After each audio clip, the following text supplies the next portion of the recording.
Frères et sœurs, que la grâce et la paix de Dieu notre Père et de notre Seigneur Jésus-Christ soient notre partage au quotidien. Père, nous mettons notre foi dans le psaume 119, verset 160, qui nous dit que le fondement de ta parole est la vérité et que toutes les lois de ta justice sont éternelles. Alors, par ta vérité, enseigne-nous et conduis-nous dans la révélation du mystère de ta volonté et de ta nature. Frères et sœurs, nous allons entamer aujourd'hui une série du partage sur un élément très important.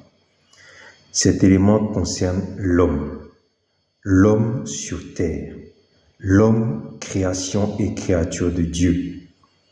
C'est une série de partages qui va nous permettre de comprendre le but de l'existence de l'homme et qui va nous permettre de comprendre l'œuvre accomplie par Christ, qui va nous permettre de comprendre pourquoi est-ce que Dieu a fonctionné avec des alliances. Cette série de partages que nous allons avoir ensemble est fondamentale. La compréhension des vérités révélées par la parole sur ce sujet. Cette révélation-là va éclairer notre intelligence et comprendre énormément de révélations sur le mystère du royaume de Dieu et de l'œuvre que Christ a accomplie. Nous commençons donc à parler aujourd'hui de l'homme, image, ressemblance de Dieu. En introduction, nous allons lire une partie du psaume 8, des versets 1 à 10. Plus particulièrement, nous allons lire le psaume 8, les versets 5 à 10. Lisons. Ce psaume est un psaume de David. À partir du verset 5, il est écrit « Qu'est-ce que l'homme pour que tu te souviennes de lui, et le fils de l'homme pour que tu en prennes soin? Tu l'as fait de peu inférieur à Dieu. Tu l'as couronné de gloire et d'honneur. Tu lui as donné l'empire sur les œuvres de tes mains. Tu as mis toutes choses sous ses pieds. Brebis et bœufs, tous ensemble, et les animaux des champs, oiseaux du ciel et poissons de la mer, et tout ce qui parcourt les sentiers des mers. » Ce psaume a été révélé par David. David qui n'a pas vécu au temps de la nouvelle alliance en Jésus-Christ, au temps de la réconciliation avec le Père, au temps de l'alliance de la libération du Saint-Esprit qui se répand sur toute chair. Mais David, parce qu'il était un homme selon le cœur de Dieu, David, parce qu'il a cherché à être dans l'intimité avec Dieu, David, parce qu'il a établi une relation intime avec Dieu, a été conduit par le Saint-Esprit dans des révélations extraordinaires. Et là, David nous révèle 4 points fondamentaux en ce qui concerne l'homme. Il nous dit que lorsque Dieu a créé l'homme, l'homme avait une importance particulière. Premièrement, David nous dit que Dieu a fait l'homme de peu inférieur à Dieu. Deuxièmement, que Dieu a couronné l'homme de gloire et d'honneur. Troisièmement, David nous dit que Dieu a donné à l'homme l'empire, la domination sur les œuvres de ses mains. Et quatrièmement, que Dieu a mis toutes choses sous les pieds de l'homme. Et David va citer les œuvres des créations de la main de Dieu sur lesquelles sur lesquelles l'homme a eu l'autorité, l'empire, toutes les choses qui ont été mises sous ses pieds. Il va citer les brebis et les bœufs, les animaux des champs, les oiseaux du ciel, les poissons de la mer et tout ce qui parcourt les sentiers des mers. Frères et sœurs, nulle part ici, David, prononçant ce psaume à la gloire de Dieu conduit par le Saint-Esprit, ne dit que l'homme a reçu la domination sur l'homme. Le plan de Dieu n'a jamais été que l'homme domine sur l'homme, mais que l'homme domine, ait l'empire, ait la domination sur toute la création de Dieu en dehors de l'homme. Dieu n'a pas créé l'homme pour que certains soient premiers et d'autres soient derniers. Dieu n'a pas créé l'homme pour que certains dominent sur d'autres. Dieu n'a pas créé l'homme pour que certains soient des maîtres et d'autres des esclaves. Dieu n'a pas créé l'homme pour que certains soient riches et d'autres soient pauvres. Non. Dieu a créé l'homme afin que l'homme ait l'empire, la domination sur l'ensemble du reste de la création. Gloire soit rendue à Dieu pour cette révélation que David, qui n'était même pas sous le régime de l'alliance, de la réconciliation avec le Père, nous révèle ces choses. Alléluia, nous reviendrons sur cette vérité. Ainsi donc, l'homme a été créé par Dieu et a reçu des privilèges. Nous allons maintenant voir, à partir de la parole, comment l'homme est arrivé à l'existence. Béni soit Dieu Père, béni sois-tu Seigneur Jésus-Christ, de ce que tu as révélé à ton serviteur David, l'homme selon ton cœur, ce mystère sur la création de l'homme. Que ces vérités soient ancrées à nous pour l'éternité et que l'homme arrête de chercher à dominer l'homme, mais que l'homme, soumis à ton autorité, cherche à avoir la domination sur le reste de l'ensemble de ta création dans le puissant nom de Jésus-Christ. Nous allons voir maintenant donc comment l'homme est arrivé à l'existence. Tout d'abord, à partir de la parole, nous allons comprendre que l'homme a d'abord été créé. La première étape de l'arrivée de l'homme, de l'existence de l'homme, est d'abord passée par sa création. Lisons pour cela Colossiens 1, les versets 12 à 17. Il est écrit: « Rendons grâce au Père, qui nous a délivrés de la puissance des ténèbres et nous a fait passer dans le royaume de son Fils bien-aimé.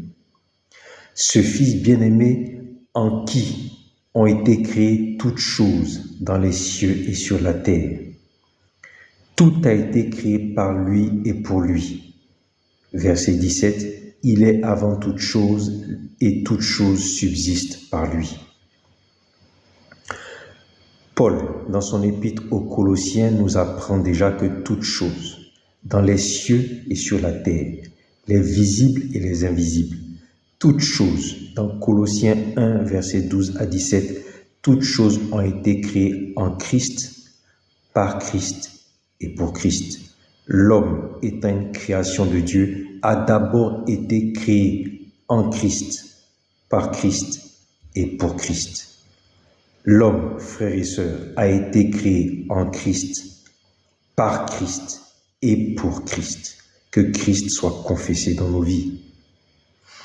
Éphésiens 1, les versets 3 et 4, nous dit: « Béni soit Dieu, le Père de notre Seigneur Jésus-Christ, qui nous a bénis dans le Christ de toutes sortes de bénédictions spirituelles dans les cieux. » C'est en lui, c'est-à-dire en Jésus-Christ, c'est en lui qu'il nous a élus dès avant la création du monde, ou alors qu'il nous a choisis dès avant la création du monde pour que nous soyons saints et irrépréhensibles devant sa face.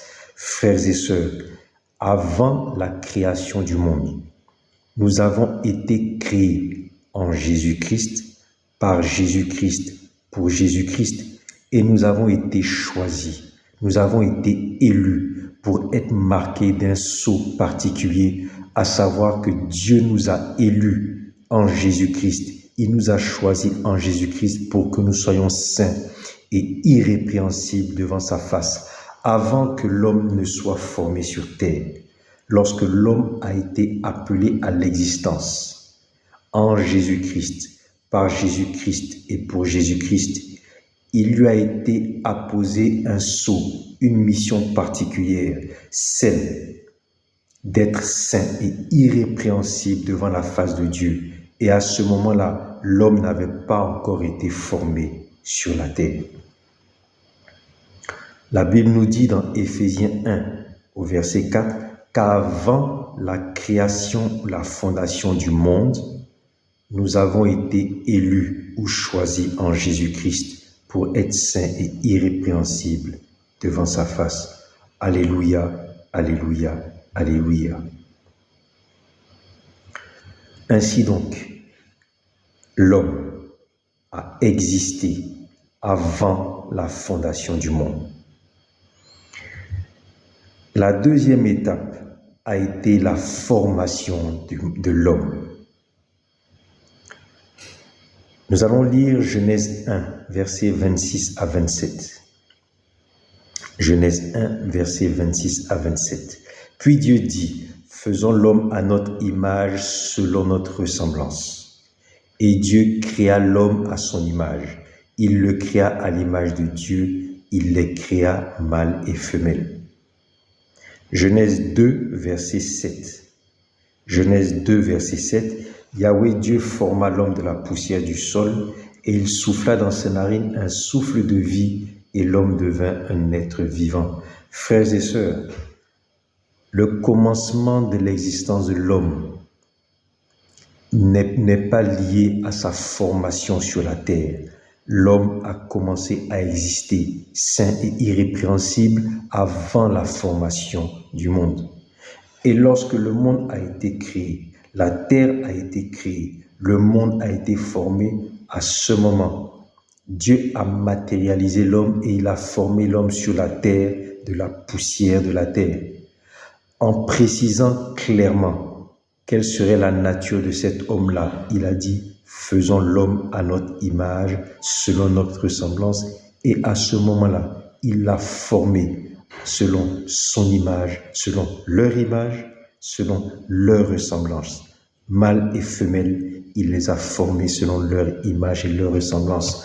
Frères et sœurs, béni soit Dieu pour sa parole qui nous révèle que nous existons avant la fondation du monde et que nous avons été formés dans ce monde-là pour être selon l'image et la ressemblance de Dieu le Père, Dieu le Fils et Dieu le Saint-Esprit. Alléluia, alléluia, alléluia.